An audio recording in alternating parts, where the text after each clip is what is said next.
होली हेला काळ होली खेली सारी पोखरी रे गाधोबा जाई युवक मृत्यु। कटक जिला सालेपुर ब्लॉक छाणीपुर पंचायत सरोज कुमार दास को पुत्र आशीष कुमार दास बयस 17 वर्ष से युक्त 2 वर्षर छात्र होली खेली सारी करमुआ पोखरी को गाधोबा जाइथिले। गाँ लोक हठात देखिथिले जे गाधोबा बेले पिलाटी बुड़ी जाउछि।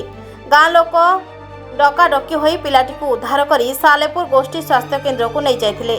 हेले डाक्तर तांको मृत घोषणा करथिले। हेले किए जानिथिला गाधोबाक जाई आउ फेरिबनी बोली आशीष। सालेपुर पुलिस पहुंची शव को पोस्टमार्टम पई पठाई तदंत चलाइछि।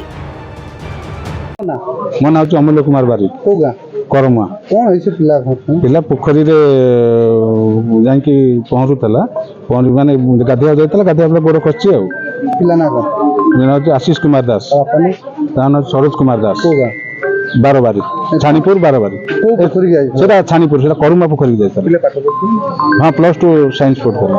कौन घटना केमति होला आज होलीटा होली रे गाधोआ जाइतला गाधोआ जाइतला गाधोआ गला पर से सेटू बारबारी रु छाणीपुर सेटा तो छाणीपुर जाउची छाणीपुर से 4-5 पिला सहित जाइतला गाधोआ पे गाधोआ गला पर सेटू ता गोड़ खसीची से तापर जेतेबेले येची अन्य पिला माने कि जानि पारनाती तापर सेमान आसी जेतेला हमर छक दियर कहिसंती हम गाँ रो पिला जाई कि ताको उद्धार करी आनिछु। कोड ज्ञान चला करुमा